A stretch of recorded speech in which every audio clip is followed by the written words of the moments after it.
ಕೊತ್ತಂಬರಿ ಸಕ್ಕರೆ ಬಂದಿದೆ. ವಾವ್, ಬನ್ನಿ ಬೇಗ ಮಾಡಿ ಮಾಡಿ ಅದೇ ಬೇಕಲ್ವಾ ಒಂದು ಬಗ್ಗೆ ಅಷ್ಟೇ ಮಾತಾಡೋದು ಇಲ್ಲ ನೋಡಿ. ಫೈನಲಿ ಕಬಾಬ್ ರೆಡಿ ಆಗಿದೆ. ಎಲ್ಲರೂ ಬನ್ನಿ.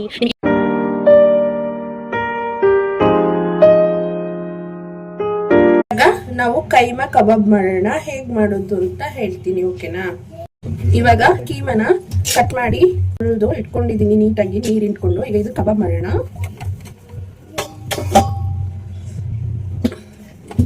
ಓಕೆನಾ? ನೋಡಿ, ಚೆನ್ನಾಗಿ ಈ ತರ ಹೊಡ್ಕೊಳ್ಳಿ.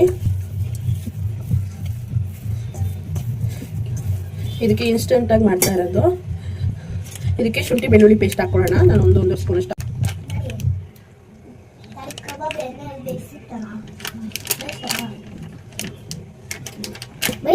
ಕಬಾಬ್ ಎಣ್ಣೆಲೆ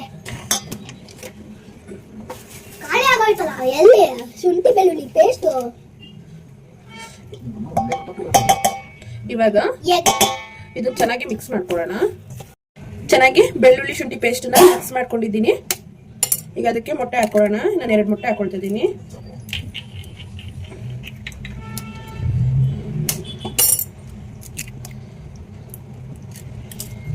ಓಕೆ, 2 ಮೊಟ್ಟೆ ಹಾಕೊಳ್ತಿದ್ದೀನಿ. ಚೆನ್ನಾಗಿ ಕಲಿಸ್ಕೊಳ್ಳಿ ಇದನ್ನ.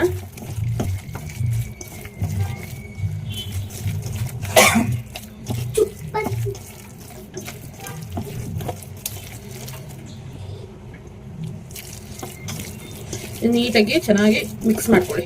ನೋಡಿ, ಎಲ್ಲ ನೀಟಾಗಿ. ಇದಕ್ಕೆ ನಾನು ಇನ್ಸ್ಟೆಂಟ್ ಮಸಾಲ ಯೂಸ್ ಮಾಡ್ತಾ ಇದ್ದೀನಿ. ಯಾವುದು ಗೊತ್ತಾ? ತೇಜ್ ಚಿಕನ್ ಕಬಾಬ್ ಮಸಾಲ ಯೂಸ್ ಮಾಡ್ತಾ ಇದ್ದೀನಿ. ಆಕ್ಚುಲಿ ನಾನೇ ಮಾಡ್ಕೊಬೇಕಾಗಿತ್ತು, ಬಟ್ ಎಮರ್ಜೆನ್ಸಿ ಇರೋ ಕಾರಣ ತೇಜುನ ಯೂಸ್ ಮಾಡ್ತಾ ಇದ್ದೀನಿ. ನಾನು ಅಷ್ಟೇ ಕಬಾಬಿಗೆ ಒಂದಕ್ಕೇನೆ ತೇಜು ಪಾಕೆಟ್ ಮಸಾಲ ಯೂಸ್ ಮಾಡಿದ್ದೀನಿ, ಏನು ಯೂಸ್ ಮಾಡಲ್ಲ.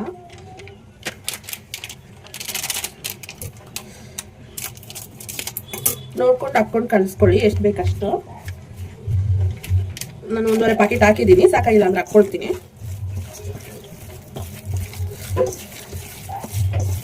ಓಕೆ, ಫೈನ್ ಆಗಿ ಕಲಿಸ್ಕೊಂಡಿದ್ದೀನಿ. ಸಾಕು, ಗಟ್ಟಿ ಆಯಿತು. ನೋಡಿ, ಉಂಡೆ ಕಟ್ಟೋ ಥರ ಬಂದಿತ್ತೆ. ನೋಡಿ, ಈ ಥರ ಕಬಾಬಿಗೆ ಚೆನ್ನಾಗಿ ಬಂದಿತ್ತೆ. ಸ್ವಲ್ಪ ಹೊತ್ತು ಸೈಡಿಗೆ ಇಡಿ, ಚೆನ್ನಾಗಿ ಮ್ಯಾಗ್ನೆಟಿಂಗ್ ಆಗಲಿ. ಎಲ್ಲ ಮ್ಯಾಗ್ನೆಟಿಂಗ್ ಹಾಕಿದ್ದೀನಿ. ಇನ್ನೇನು ಹಾಕ್ಬೇಡಿ. ಸ್ವಲ್ಪ ಹೊತ್ತು ಸೈಡಿಗೆ 5 ನಿಮಿಷ ಚೆನ್ನಾಗಿ ಟೇಸ್ಟ್ ಬರುತ್ತೆ.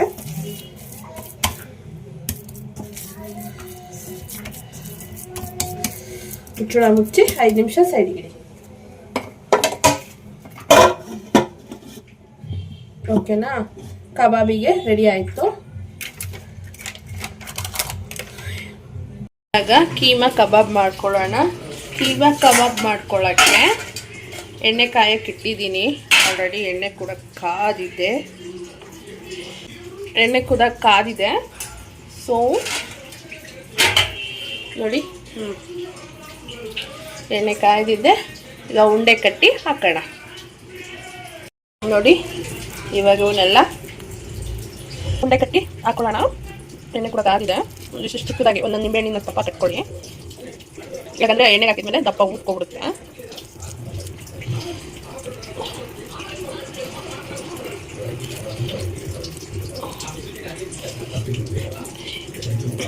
ಈ ಥರ ಕಬಾಬ್ ಮಾಡಿ, ಕೀಮಾ ಕಬಾಬ್ ಮಾಡಿ ಕೊಡೋದ್ರಿಂದ ಮಕ್ಕಳು ಕೂಡ ಇಷ್ಟಪಟ್ಟು ಖುಷಿಯಿಂದ ತಿಂತಾರೆ. ಯಾರು ಚಿಕನ್ ತಿನ್ನಲ್ವೋ ಅವರಿಗೆ ಈ ಥರ ಮಾಡ್ಕೊಡಿ. ಮಕ್ಕಳು ಖುಷಿಯಾಗಿ ತಿಂತಾರೆ. ಅಂದರೆ ವಯಸ್ಸಾದವರು ಇರ್ತಾರಲ್ಲ ಮನೇಲಿ, ಅಜ್ಜಿ ಅವರಿಗೆ ಅದು ಇರಲ್ಲ, ಅವ್ರಿಗೆ ಚಿಕನ್ನು ಮಟನ್ನು ತಿನ್ನಬೇಕು ಅನಿಸುತ್ತೆ. ಆವಾಗ ಈ ಥರ ಕೀಮಾ ಥರ ಒಡಿಸ್ಕೊಬಂದು ಮೂಳೆ ಇಲ್ದಂಗೆ ಮಾಡಿಕೊಟ್ರೆ ಖುಷಿಯಿಂದ ಇಷ್ಟಪಟ್ಟು ತಿಂತಾರೆ. ಸಣ್ಣ ಇರೋದ್ರಿಂದ ಜೀರ್ಣ ಕೂಡ ಚೆನ್ನಾಗಿ ಆಗುತ್ತೆ. ಸೊ ಈ ಥರ ಮಾಡ್ಕೊಂಡು ಕೊಟ್ಟರೆ ಮನೇಲಿ ಎಲ್ಲರೂ ಖುಷಿಯಿಂದ ತಿಂತಾರೆ. ಒಂಚೂರು ಉಳಿಯಲ್ಲ, ಪಾತ್ರೆನೇ ಖಾಲಿ ಮಾಡಿಬಿಡ್ತಾರೆ. ಆ್ಯಕ್ಚುಲಿ ಮಾಡಿದವರಿಗೆ ಉಳಿಯಲ್ಲ ಅಂದ್ಕೊಳ್ತೀನಿ. ಮಕ್ಕಳಂತೂ ತುಂಬ ಇಷ್ಟಪಟ್ಟು ತಿಂತಾರೆ. ನನ್ನ ಮಗ ಅದು ಮಾಮೂಲಿ ಕಬಾಬ್ ಮಾಡಿದ್ರೆ 1-2 ಪೀಸ್ ತಿಂತಾನೆ ಅಷ್ಟೇ, ಸುಸ್ತು ಹೊಡಿತೀನಿ. ಇದಾದರೆ ಸ್ವಲ್ಪ ಆಟ ಆಡ್ಕೊಂಡು ಹೋಗಿ ಬಂದು ಕೇಳ್ಕೊಂಡು ತಿಂತಾನೆ. ಸೊ ಅದಕ್ಕೆ ನನಗೂ ಇಷ್ಟ ಈ ಥರ ಮಾಡಿ ಕೊಡೋಕ್ಕೆ. ನೀವು ಕೂಡ ನಿಮ್ಮ ಮಕ್ಕಳಿಗೆ ಇದೇ ಥರ ಮಾಡಿ ಕೊಡಿ.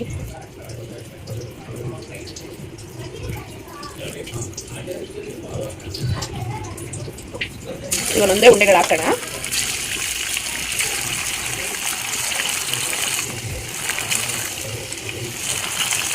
ಒಳ್ಳೆ ಲಡ್ಡು ಥರ ಬಂದ್ಬಿಟ್ಟೈತಲ್ಲ ಮಾಡೋಕ್ಕೆ.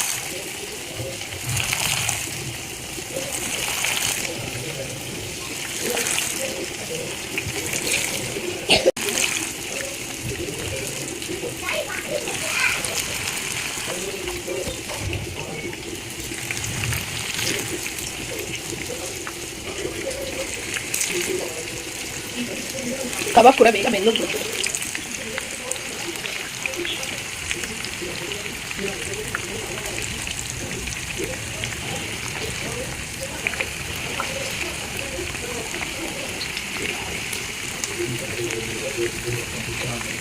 ನೆಕ್ಸ್ಟ್ ಇನ್ನೊಂದು ಟ್ರಿಪ್ಪಿಗೆ ಹಾಕೋಣ. ಇದು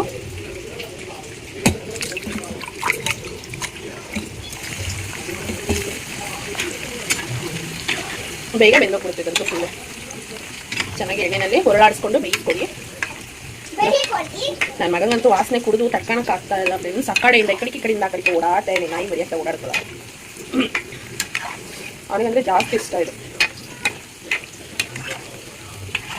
ಕೀಮಾ ಉಂಡೆ ಕಬಾಬು ಎಷ್ಟು ಚೆನ್ನಾಗಿದೆ ನೋಡಿ. ನೀವು ಕೂಡ ಇದೇ ಥರ ಮನೆಗೆ ಮಾಡ್ಕೊಂಡು ತಿನ್ನಿ. ಮನೆ ಮಕ್ಕಳಿಗೂ ಮಾಡ್ಕೊಡಿ. ಯಾವಾಗಾದ್ರೂ ಫ್ರೀ ಇದ್ದಾಗ ಚಿಕನ್ ಅಂಗಡಿಯಲ್ಲೇ ಕೇಳಿ ಒಡಿಸ್ಕೊ ಬನ್ನಿ. ಈ ಥರ ಕೈಮಾ ಥರ ಹೊಡ್ಕೊಡಿ ಅಂತ ಅಂದರೆ ಚಿಕನ್ನ ಬೋನ್ಲೆಸ್ ಆಗಿ ಹೊಡ್ಕೊಡ್ತಾರೆ ನೀಟಾಗಿ ಚೆನ್ನಾಗಿ. ಅದನ್ನು ತಗೊಬಂದು ನೀಟಾಗಿ ಒಂದು ಕಾಟನ್ ಬಟ್ಟೆ ತೊಗೊಂಡು ಅದರೊಳಗಡೆ ಹಾಕ್ಕೊಂಡು ನೀರಲ್ಲಿ ವಾಶ್ ಮಾಡಿಕೊಂಡು ಒಂದು ಇದಕ್ಕೆ ಹಾಕ್ಕೊಂಡು ಆಮೇಲೆ ಅದರೊಳಗಡೆ ಸುರ್ಕೊಳ್ಳಿ. ಆಗ ನೀರು ಆಚೆ ಹೋಗುತ್ತೆ, ಚಿಕನ್ ಉಳ್ಕೊಳ್ಳುತ್ತೆ. ಹೆಂಗೆ ತೊಳೆಯೋದು ಅಂತ ಯೋಚನೆ ಮಾಡ್ತಾ ಇರ್ತೀರಲ್ವ ಅಂಥವರಿಗೆ ಟಿಪ್ಸು. ನೀಟಾಗಿ ಒಂದು ತಪ್ಪಲೆ ಇದಕ್ಕೆ ಹಾಕ್ಕೊಂಡು ಒಂದು ತಪ್ಪಲಿಗೆ ಯಾವುದಕ್ಕೂ ಒಂದು ಹಾಕ್ಕೊಂಡ್ಬಿಟ್ಟು ಬಾಣಲಿಗೆ ನೀಟಾಗಿ ಒಂದು ಬಾಂಡೆಗೆ ಹಾಕ್ಕೊಂಡು ಸೊ ಅದನ್ನು ನೀರು ಹಾಕ್ಕೊಳ್ಳಿ. ಎಷ್ಟು ಬೇಕಷ್ಟು ನೀಟಾಗಿ ತೊಳ್ಕೊಳ್ಳಿ ಅದರೊಳಗಡೆ. ಆಮೇಲೆ ಒಂದು ಜಾಡ್ರ ಇರೋದೊಂದು ಈ ಥರ ಈ ಥರದ್ದು ತೊಗೊಂಡ್ಬಿಟ್ಟು ಒಂದು ಪಾತ್ರೆ ತೊಗೊಂಡು ಅದರೊಳಗಡೆ ಬಟ್ಟೆ ಹಾಕ್ಬಿಟ್ಟು ಆಮೇಲೆ ಅದರೊಳಗಡೆ ನೀವೇನು ತೊಳೆದಿರ್ತೀರಲ್ವ ಕೈಮಾ ಇದು ಅದನ್ನು ಉಯಿರಿ. ಕೈಮಾ ಚಿಕನ್ನ ಉಯ್ಕೊಂಡು ನೀಟಾಗಿ ನೀರೆಲ್ಲ ಇಳ್ಕೊಂಡು ಚಿಕನ್ನು ಡ್ರೈ ಆಗುತ್ತೆ. ಸ್ವಲ್ಪ ಹಿಂಡ್ಕೊಳ್ಳಿ. ಆಗ ಫುಲ್ ಡ್ರೈ ಆಗುತ್ತೆ, ನೀಟಾಗಿ ವಾಶ್ ಆಗುತ್ತೆ. ವಾಶ್ ಮಾಡೋಕ್ಕೆ ಹೇಗೆ ಅಂತ ಯೋಚನೆ ಮಾಡೋರು ಆ ಥರ ಮಾಡಿ ನೋಡಿ. ನೀಟಾಗಿ ಡ್ರೈ ಆಗ್ತಾ ಇದೆ. ಓಕೆ, ಇನ್ನೊಂದು ಟ್ರಿಪ್ಪಿಗೆ ಹಾಕ್ಕೊಳ್ಳೋಣ ಇದನ್ನು. ಎಷ್ಟು ಸಕ್ಕದಾಗಿ ಬಂದಿದೆ.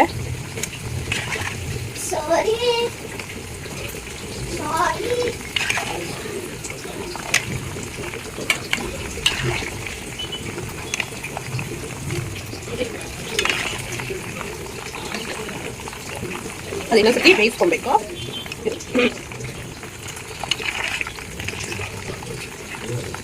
ಎಣ್ಣೆ ಕೂಡ ನೋಡಿ ಎಷ್ಟು ಕ್ಲಿಯರ್ ಆಗಿದೆ ಈ ಥರ ಮಾಡ್ಕೊಳ್ಳೋದ್ರಿಂದ.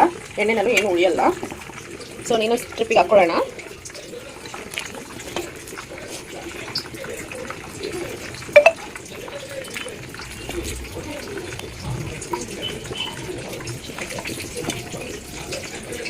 ನೋಡಿ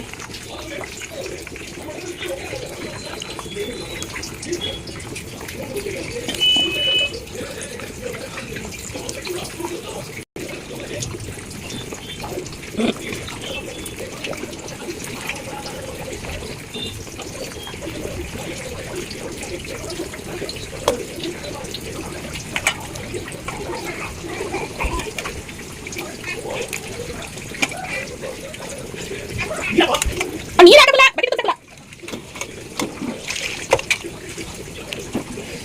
ಚೆನ್ನಾಗಿ ಬೇಕೊಳ್ಳಿ.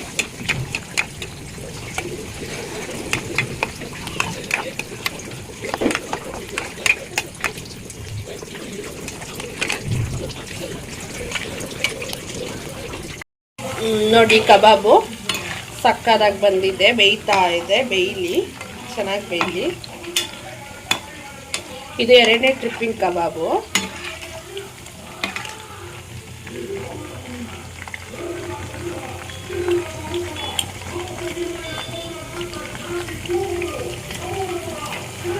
ಓಕೆ, ಚೆನ್ನಾಗಿ ಬೆಂದಿದೆ. ಇನ್ನೊಂಚೂರು ಬೇಯಲಿ.